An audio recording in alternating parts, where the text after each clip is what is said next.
This is the UB Football Podcast with Brad Ryder and Scott Wilson.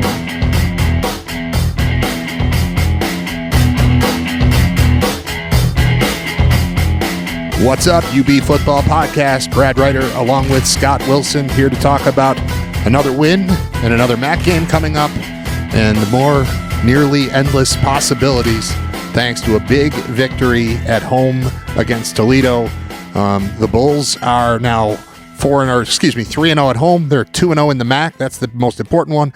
One of those games came on the road. We've talked about it a lot. They beat the number 23 team at the time in the nation in Northern Illinois. And then the other game that looked like possibly the toughest on the MAC schedule was this Toledo matchup, and they got the job done once again. So good vibes going on out in Amherst right now. I guess we'll just start there. How you feeling, man?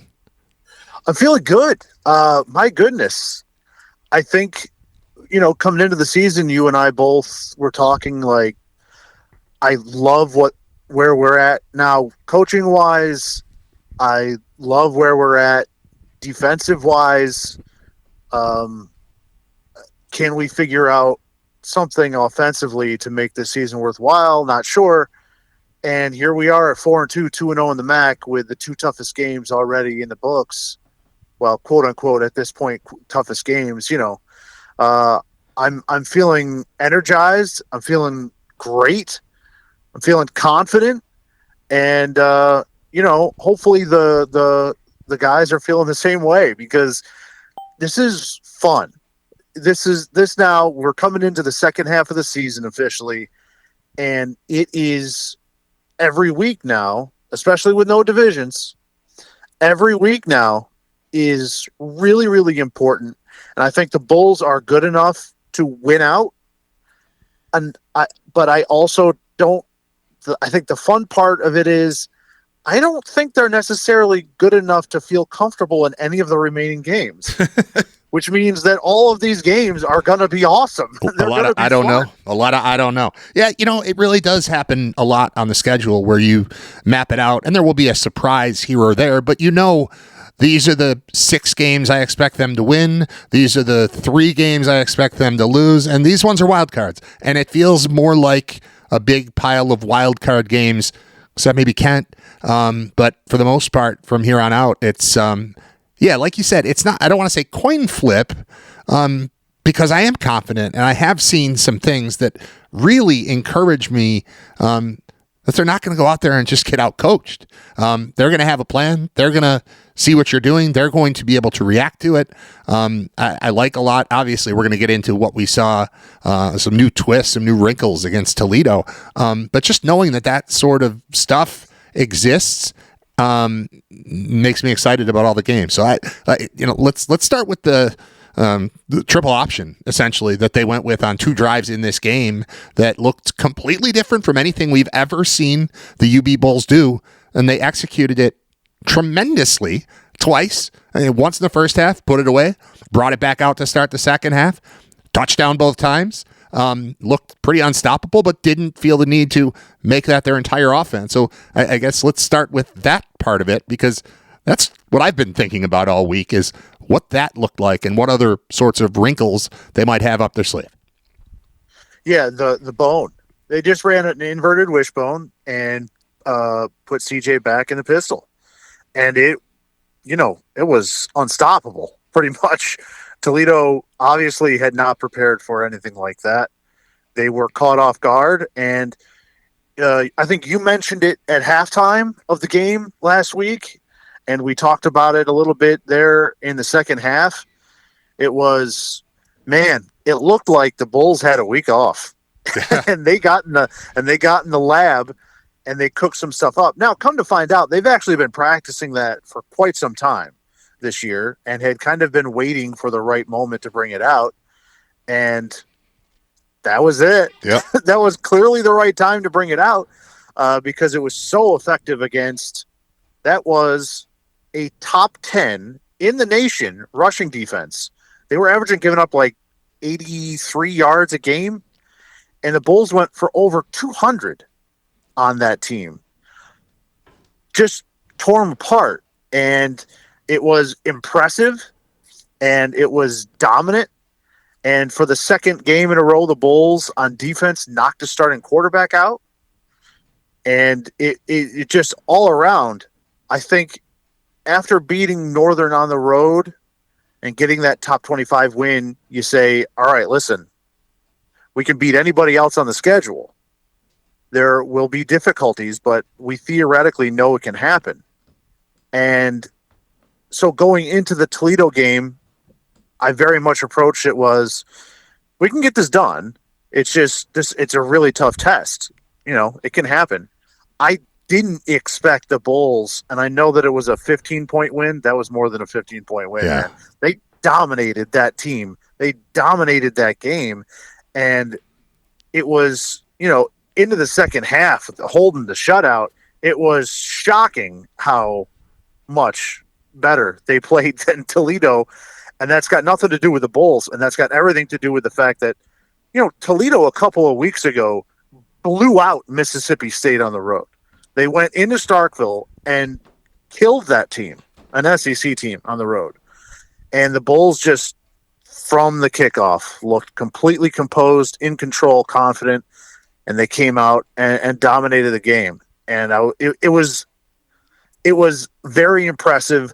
One of the more, all things considered, impressive wins that the Bulls have had in quite some time. Yeah, thorough, I guess, is the word that I would use, because it was happening on both sides of the ball. The defense, we have come, again, do I have to say, throw out the stupid UConn game? But the defense, we have come to expect big plays. We've come to expect pressure. We've come to expect taking away your top offensive weapon, all that stuff, aside from one game.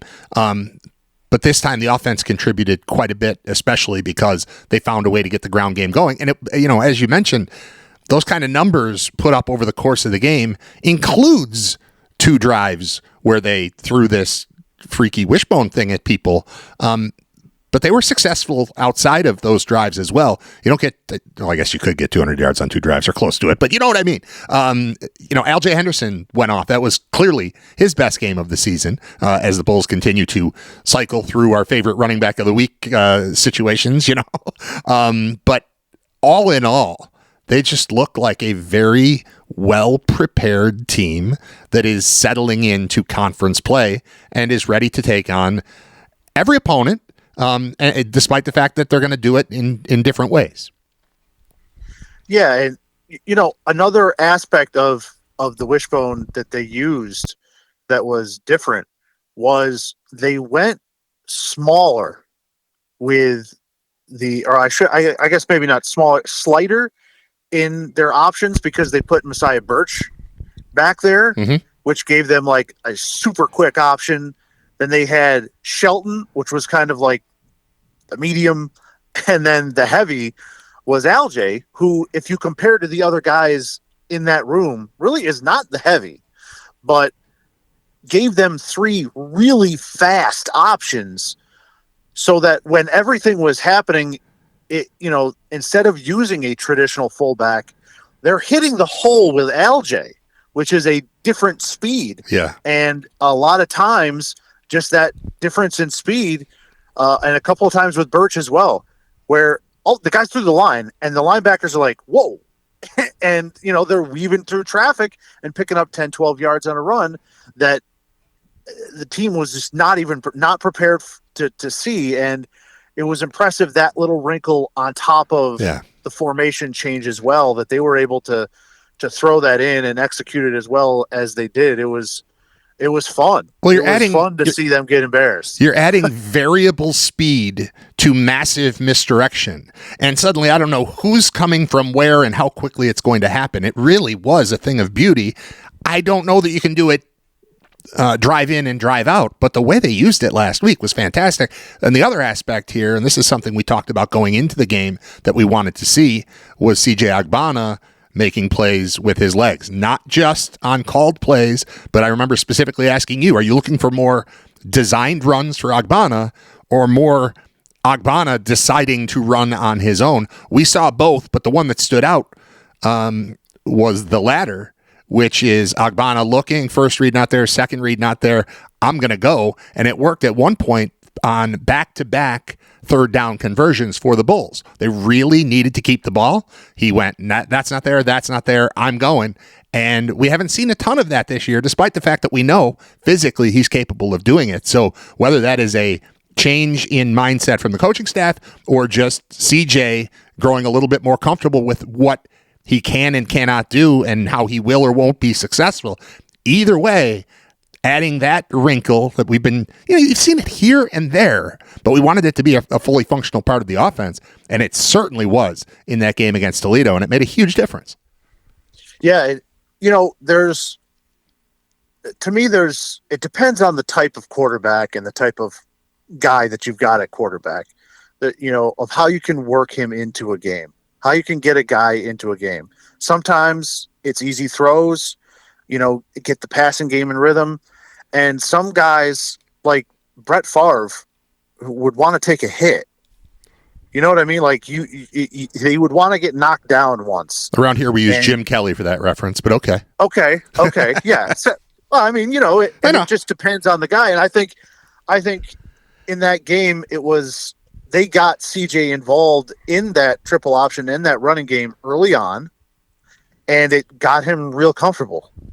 And he started to play and create, and it gave him that freedom, and he settled in really nicely. And that combination of if he can, all together get close to about 200 yards between the pass and the run game, and then he can get any combination of 2 to 3 touchdowns, the Bulls are going to be really in a good spot. 1 passing touchdown, 2 on the ground last week. And I don't think he got to 200, but he got up close to it if you take away a couple of the sack yardage, plays that count in college football, they count against his rushing total. So it's a little bit skewed that way, but that's the recipe. That's kind of what you want to see out of him, and what a way that they can kind of get him loose and get him going. And it worked. I mean, he seemed really confident in everything, and I think it was because they let him get involved in the ground game a little bit more. We've kind of been seeing it scale up as we've gone along in the season, where a little bit more and more every game as we go along here, they're letting him run the ball a little bit more design runs, but then also, like you said, those 2 third down conversions where he pulled it down, had to make a play, and just kind of glided out of the pocket, picked up that first down, kept the chains moving, kept drives alive. It was beautiful. It was a beautiful thing to see. And I think he should have a lot of confidence coming out of that game because of the opponent. Toledo is the top of the league, and they went out there and scored 30 points, and he looked fine, comfortable, and was in control the whole time. So I think that would, in my mind, bode well for some of the other teams that we're going to see here down the road. Something else I found interesting in their game plan was deep passes on first down. Their first play of their first offensive drive was a deep pass to Victor Snow, incomplete, but you still put it out there. Hey, we've got this guy and we can do this. Then they come out with their crazy bone thing. And even off of that, first play was a 30-yard pass to Birch. The next drive started with a 13-yard pass completion to Snow. The next drive started with a deep pass to J.J. Jenkins on first down. I think that was incomplete too. But it's still, you showed the threat of the deep ball immediately, and you kept reminding him, we might do this, and that does a lot. We talk about running to set up the pass. That's passing to set up the run, and it's fully effective rather than running for a yard and now it's 2nd and 9. If I pass deep, incomplete, and have 2nd and 10, I think I'm in a better spot. It's 2nd and 10 with that threat there than banging my head against the wall on a 1 or 2 yard rushing play. And I thought that was interesting way, especially to come out of the gates, because that was the first 4 drives of the game, and you're establishing a threat right there, and that's nice. You might not be great at the deep passing game, but if you're at least threatening to hurt someone that way, they have to at least respect it to a certain extent. And I just thought that was a fantastic move on the Bulls' part. Yeah, no, I'm with you, and I think they anticipated what they saw, which was early on Toledo and pretty much every team I would think from here on out are going to have to load the box to try and prevent the Bulls from getting the run game going. Because ask Toledo what happens if the Bulls get the run game going, you get blown out. Uh, Toledo had walked their safeties down, and it was just man to man on the outside. And yet, like you said, it's important to say and show, hey, this can happen. Just to let you know, this can happen. And I think maybe it slows up some of the walking down from the safeties to try and keep something over the top. The Bulls were close on all those. It's not like those were disaster plays. They were close to hooking up on all of those deep shots that they took. And, all of a sudden, now you're in the second quarter after those first 4 first down drives, and the run game is a little bit easier because that guy can't be 4 yards off the line of scrimmage. He can't be up there like a linebacker. He's got to at least respect a little bit of something over the top, and it helped loosen things up a little bit. And like I said, they were close on connecting on those, and I think that eventually, odds are they're going to start hooking up on those, and it's going to make it even more dangerous.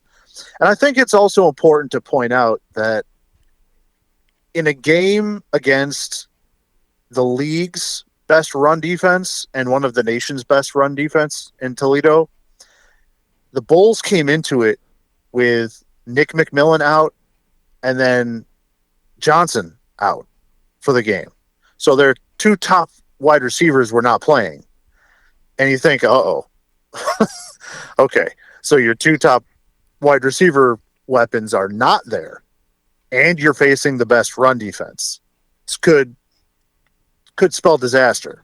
Well, instead, it's one of their better offensive performances, and it's a big credit to the coaching staff and everybody for scheming it up, and the guys looked confident and smooth, and they came out there and they dominated one of the top teams in the conference. But now it's going to get tougher from here on out, and not necessarily because of the competition, but again, they're the favorites to be in the MAC championship game. There are 3 teams left in the conference that still are unbeaten in MAC play. It's the Bulls, Western Michigan, and Ohio. And the Bulls are coming up playing Western Michigan and Ohio in the next 2 weeks. Yep. So things are going to get sorted out at the top here in a real quick way. And because of the nature of the wins that the Bulls have, they are number 1 in the league. They are not going to sneak up on anybody anymore. They are not they're still the plucky upstart to us, but not to anybody else. Right. It's very much has turned from a hunter into a hunted situation here because of their 2 wins, and deservedly so. That's an awesome place to be. That's where you want to be. You want to be out in front and be the winners and say, come and get us if you can. We're ready. But it's also a different mindset of what your opponent is going to have coming in to face you. So they're going to have to adjust their mentality a little bit and keep the intensity up because other teams are going to be coming strong for them. Before we get to that next opponent, who happens to be 8-2 all time against UB, and the Bulls haven't beaten since 2013. That is the Western Michigan Broncos coming in for homecoming this weekend. Let's talk a little bit about the defense, and I'll give you a choice. Three different directions you can go. We can do defense in general. We can do our weekly Sean Dolak segment. He's now 3-time MAC Defensive Player of the Week. We're only 6 games into the season, and 3 of them have been him. Or we can talk about Kobe Stewart, who came up real big for the Bulls this past game. And I don't know, your choice. Where do you want to go? Well, we can talk. How about not just Kobe Stewart? We'll talk DNs. Fine. Because I thought Deion Crawford, who is a linebacker that they also line up at defensive end, was really good in this game, and so is Kobe Stewart. And if you're going to start getting, like, the defensive tackles are already playing out of their mind. And Dolak, I guess we'll mention Dolak in saying that he had a subpar 15 tackle performance. It's player of the week. Way again. under, way under what we're used to seeing, weak. which is 16 or higher. An absolutely terrible job by Sean this week. Only a couple of tackles for loss. Yeah. He's barely the defensive player of the week in the conference. Barely. Yeah, I mean he didn't even have like a pick six or anything. It was ridiculous. Pedestrian from Sean this week. It just hopefully he'll get better next week. Obviously he's awesome. They've played 2 MAC games, and he's been the MAC Defensive Player of the Week in both of those MAC games. And they were both wins. Absurd. Yeah, and they were both wins against 2 of the top teams. Pretty good. Yeah, I mean, if you're gonna throw all that together, the defense. If they're gonna start getting stuff off the DNs now, it's gonna start looking real scary. What was the rest of the league. What was that mid-season All-American list that came out this week that he's the only Group of 5 player on? What was that? I believe that was CBS. Okay. That's pretty good. CBS had him, and Dolak was the only guy there, Group of 5 on the defense. So, yeah. Are we seeing an NFL player? Yeah, right? Certainly, I would if I had an NFL team, I would certainly be interested. Yeah, in 15 tackles a game. Yeah, it would catch my eye for sure. I mean, it happens. I talk about this with linebackers that sometimes there's just the guy who ends up making all the tackles. This is not that. This is a guy who's out there dominating games. If you funnel everything to the middle, and London Fletcher is the guy who always comes to mind. Like, he was a good NFL linebacker for a really long time, but his stats were just so blown up because of being a middle linebacker in defenses that funneled players to him, and it was good. But I just never came away blown away by a game that London Fletcher played. Then you look, and he's got 21 tackles in a game, or whatever it was. This is not that. What I'm seeing from Dolak is super impressive, super incredible. I am not an NFL scout. I sometimes make the mistake of thinking Tyree Jackson's the best player in the draft. Again, I still think he should have been a quarterback. I still think he should have been taken. That's not the point. What I'm saying is I recognize my deficiency in assessing a player's ability to jump from the MAC to the NFL, unless it's Khalil Mack, and then it's super obvious. But I think I'm seeing a real one here. Well, I'll tell you what's different about this is, like you said, he's not just accumulating, like he's not just compiling tackling stats. It's that he's also been in the top 5 and at one point leading the nation in tackles for loss. So it's not like, he's making tackles 7 yards down the field. It's that he's getting guys behind the line of scrimmage and setting them down. It's different than that. And I in no way am making a comparison to what Sean is to what his NFL career would be or anything. I'm saying I was thinking about this week, and his season so far in college is starting to remind me a little bit of the type of what is happening season that Brian Urlacher. That's exactly who I was thinking. That's exactly who I was thinking of. That's who I've been thinking of for like the last 2 games. That's okay, cool. We haven't talked about this, obviously. I'm so excited that you're thinking the same way. He's not physically the same as Urlacher, because Urlacher was really a freak, but it's the same type of feeling of this guy in New Mexico is just crushing everybody. What's going on? Yeah. Like we need to check this out. We need to pay attention. And again, I'm not doing any comparisons to the NFL anymore. I don't care. I don't care about the NFL. What I'm saying is he's having an unbelievable season that's making me think, remind me of those types of years where it's like, what's going on over in New Mexico? Like, I'm seeing the box scores. Is this right? Is this guy getting 18 tackles a game? It's like tackles a lot? It's like the Boise State running back this year, right? Same type of thing. Oh my God. Yeah. I haven't seen them play, but what's going on? Yeah. I mean, but he's not on the Bulls, but Ashton Genty is. That's his name. Yeah. Yeah. If you're a college football fan and you haven't seen him and you've only seen his stats and you know that he's running for over 200 yards a game. Yeah, that's me. And I should watch. You should know that he hasn't regularly played past like the halfway point of the third quarter. Oh my God. Like they're taking him out because they're just kind of handling business, except for the Oregon game. Like they're just like he could be having 300 yards a game. Like he's putting up leading Lamar the country. Sperling. He's putting up Lamar Sperling high school numbers. Right. His yards after first contact would be like 6th in the nation. Just by themselves. And he's right. So yeah, he's awesome. But yeah, it's the defense has been a lot of fun, and to see them go out there, and this is a different type of offense than they've had to deal with. In that they wanted to pass. Toledo really wanted to pass. And they really couldn't consistently pass on the Bulls until it was 30-7, and the Bulls kind of, were playing back, a lot softer coverages, keeping it in front against the backup quarterback. Yeah, against a backup quarterback, and even then, some of the bigger plays that they had in their pass game was just kind of fluky in that.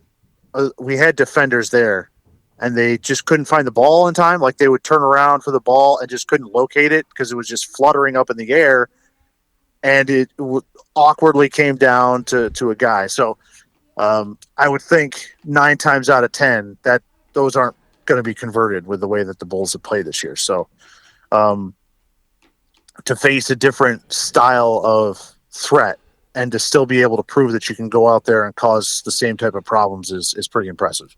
All right, we ready for Western Michigan? You ready to tell me what we're going to see? Well, we never beat this team. Here's the thing. We never beat this team. No, I mean we beat them. We beat them with Khalil. Yeah. We beat them with Khalil when we had Khalil. Yeah. But after that, we had the 7 overtime game. That was fun. That was fun. We'll never see that stunk. again. That's something that we'll never see again. So that was fun. Hi, Paul. It's Western started the season at Wisconsin, at Ohio State. The Ohio State game went about as you would expect. But they were really, really good at Wisconsin to start the season. Very competitive. It was a close game. Turning point in the game came in the fourth quarter when they muffed a punt and Wisconsin recovered it. Otherwise, they were like in the game. They were there to win. So it was an impressive performance there. Since then, they had their FCS game, which they handled. They lost a close game in Marshall where they actually had the lead. Marshall came back on them and got them. They had a shootout at Ball State where neither team's defense were interested in tackling there for about a quarter. The first quarter, actually. And teams they both just went up and down the field on each other. And then last week against Akron, they were at home. That was like an 11-hour game. Yeah, that was weird. Game time, because they played the first 3 quarters and then had a weather delay and then didn't start the game again until like 11:30 at night. And they kicked off at like 2. Yeah, probably a pretty good crowd there. Yeah, the crowd at the end, because I watched the game. It's on ESPN Plus if you want to watch it. 8 hours worth. It's 8.5 hours worth of whatever. So you got to skip the 6-7 hours in the middle there. But there are probably 25 fans and then 12 drunk student guys. Yeah. That were very, very clearly audible because no one else was there. Yeah. And the entire fourth quarter were chanting F Ohio. Wow. And it was really, really clear. So I kind of want to watch that broadcast now. I mean, I don't know that I've got 8 hours to dedicate to it, but I'm honestly, I might be more interested in the delay because I'm curious about how broadcasters handle that sort of thing. Well, when it just turns into a talk show. Here's what they do on ESPN Plus. They tell you that they're in a weather delay and that they'll be right back. And then they put up a graphic that says, we'll be right back. Currently in a weather delay. We'll be right back. And then it's that on your screen. So it's the radio 5 call. hours. It's the radio call that I want to hear. I want to hear what their Paul Peck, Right. Scott Wilson, Right. and Brad Ryder decided to do with an extra 6 hours of airtime. Yeah, but last week against Akron, they Western didn't really play that well. I thought Akron was the better team, but Akron turned the ball over 4 times and Western didn't. And that's why Western was able to win the game. Akron muffed a punt that was recovered in the end zone for a touchdown. They fumbled the ball and gave a couple of short fields to Western, and they were able to turn it in because Akron jumped on them early. They got all over them early on, and it looked like Akron was just going to kind of waltz to a victory. And because of the turnovers, it turned the entire tide of the game and got Western back in it where they were able to kind of cruise there. And then after the long delay, Western was comfortable. They were at home, and they came out and just kind of handled business after sitting in the locker room for 6 hours. They were comfortable. The offense for Western, the Bulls will have to stop the running game. Have to. They are playing a lot more 2 tight ends than they were last year. Got a new offensive coordinator, Walt Bell, in there, who has had a kind of sketchy career as far as success-wise when he was at Power 5 schools. But when he's been at Group of 5 schools, he actually has had a lot of success as an offensive coordinator. And they've kind of been running the ball, and they've got a quarterback in Hayden Wolf, who's more of a pocket passer. So that'll be a nice little shift for the Bulls. Don't have to worry as much about the run threat. But he's been more of a pocket passer, and he's been very conservative. They'll take 1 or 2 shots a game, but he is looking for the check down. He'll take it. He's got good running backs. He doesn't necessarily have a deep, burner that he can reliably get over the top. So they're comfortable. They'll sit down, find spots in the zone. They'll throw it for 5 yards and be comfortable with that. They'll swing it to a running back and let him try to make some plays, and they're willing to drive the football. They don't have to have it all in one chunk. So they've been able to start MAC play by doing that, staying consistent, not turning the ball over, being a little bit opportunistic on defense, hoping that the other team is going to make a mistake. And so far they have. And when they did, they were able to jump on it and make teams pay, both in the Ball State game and Akron. Their defense isn't perfect by any means, but they've got more experience than they did last year, where they, only had a couple of 4 wins on the season and didn't really start to feel comfortable until the end of the year when they played the directional MAC team, Michigan teams. But they're a little bit more dynamic on defense this year and a lot more experienced, and they're kind of trying to play the complementary football thing just like the Bulls have. I don't know, their defense hasn't been nearly as good as Buffalo's, but they've got some players on that side that can present some problems. They've got some big old dudes there in the middle that can give Buffalo some problems. I have been encouraged, though, watching their tape. Some of the teams that they have faced with some more mobile quarterbacks have been able to do some damage. Marshall, Akron's been running kind of a 2 quarterback system this year, and when they put in their mobile quarterback, he was able to get, when it was 3rd and 4 and they needed the 4 yards, Akron was able to put in their running quarterback and pick it up fairly consistently. So it makes me feel good about the Bulls matchup in that regard, that I think, Agbana could do some nice things in this game on the ground. There's going to be some opportunities for him. And if the Bulls are able to get a couple of turnovers and not give short fields and, continue to play that good special teams field position game, which last week was excellent, where, all right, the Bulls didn't score a touchdown. They maybe got a first down or 2, and then 6 of the 7 punts were inside the 20, and Toledo had to go the full field the whole time. And with a good defense, that's going to be winning football. And if they can do that again here this week, I like the Bulls' chances. But like I said at the start, the Bulls are good. In this conference, I don't think any team is good enough to walk into any game and say, this is going to be a walkover. I don't. I mean, you're seeing Kent State score points here. in these games where they're not good, but they've gotten feisty. Yeah. And I just, I feel like every game is going to be a dogfight. Western Michigan's 2-0.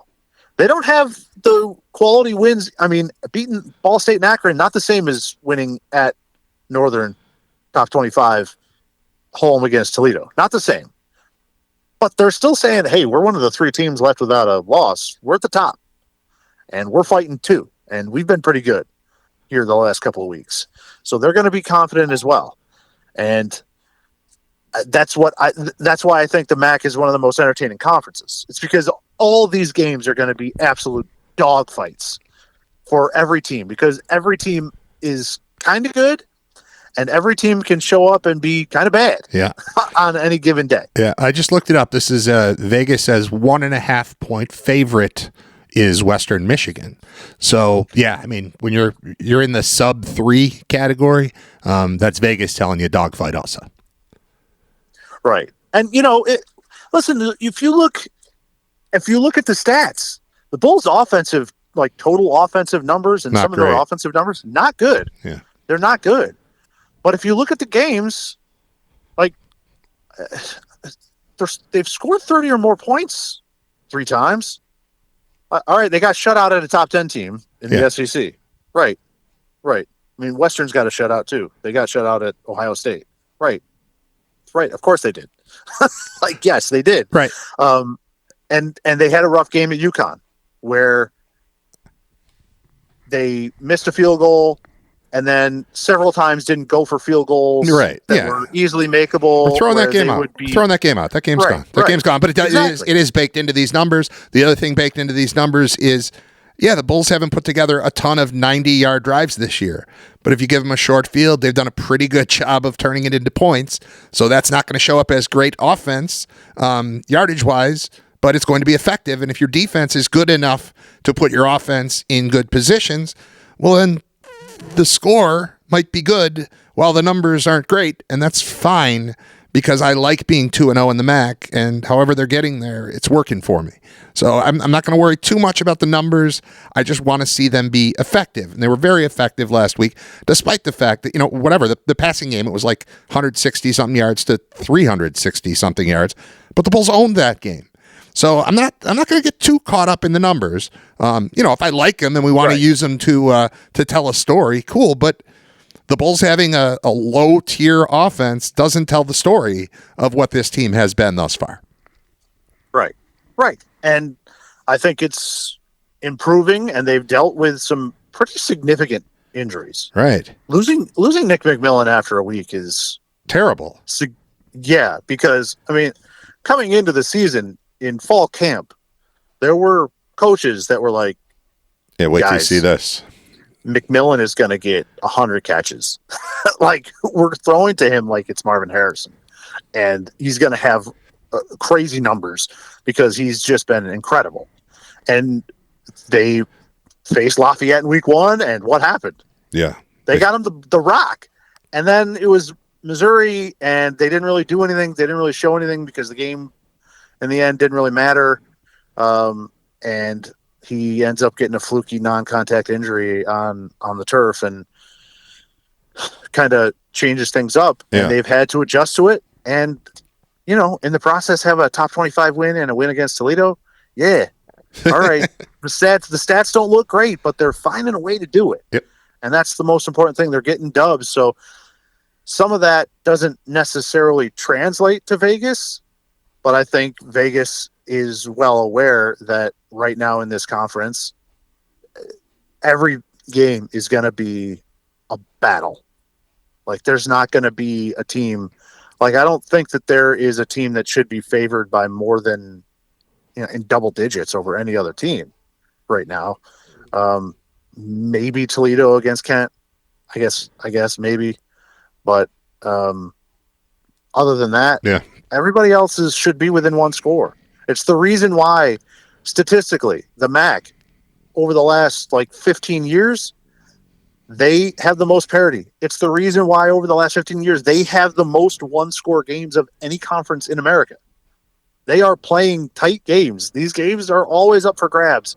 And the Bulls have a real chance now at turning up the pressure, turning up the heat on the rest of the conference, and making a real run at it.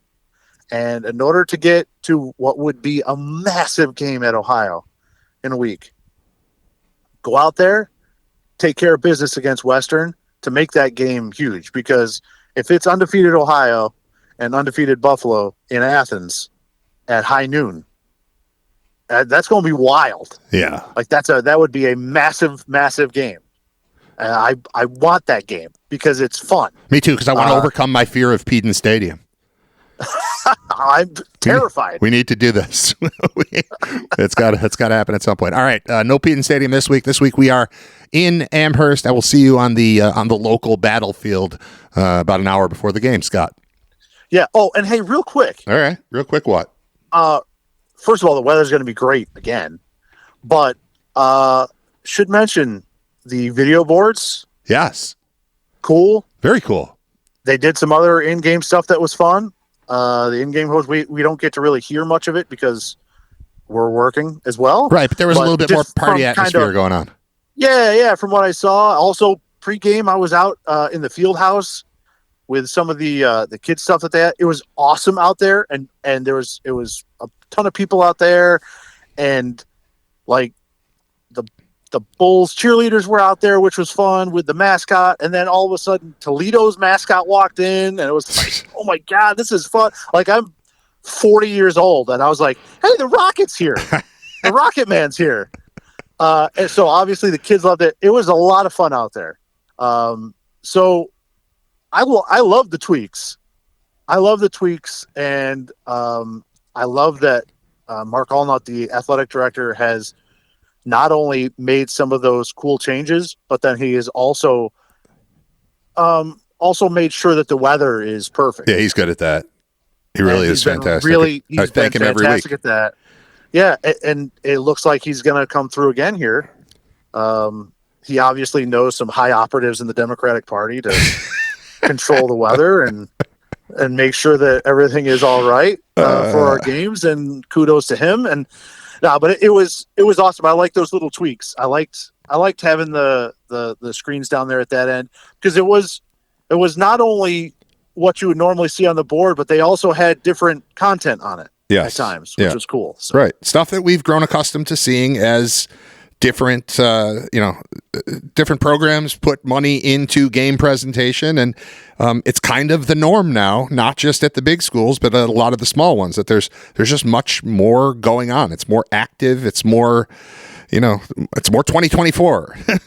And UB appears to be stepping in that direction, and they're in the process of the plan is to have a brand new video board in time for kickoff of the 2025 season, which was announced last week and is pretty freaking cool. One other thing I want to add, and it's not really related at all, but just because you talked about the Toledo Rocket walking into the field house, one of my favorite experiences of all time in dealing with UB football was before I was working on the broadcast and I just had season tickets, and I was at a game against UConn, and I don't remember if the Bulls won or lost. It's not really relevant. What is relevant is that when the game was over and I walked out with the crowd, the UConn Husky was just walking among us like a regular person, and like kind of stuck in traffic. Like, things get bottled up as you're trying to get through the gate or whatever. And it was just, 300 people, including a Husky, just walking to the parking lot where the buses were. And it just was awesome. It was so great. It felt like living in a cartoon. Is this mascot Husky or live mascot? No, mascot. No, a mascot Husky, a 7-foot tall person in a dog suit. So not the dog. Actual Husky. Not a dog. Right, okay. No, just a guy in a Husky suit, but walking around as if he wasn't in a Husky suit. It reminded me of have you ever been driving in a car and you see somebody coming from their gig as a clown and they're still dressed as the clown because they couldn't take off the clown stuff before they left the kids? Right, so they're just driving out as the clown. This is what it felt like. It was great. Or Santa walking the mall. Yes. And then getting in his car. Yes. Right. It was like that, and it was great. Yeah. All right. I'll see you at the stadium, dude. Okay, great. Can't wait. I don't know about you guys, but I just want to get the hell out of here.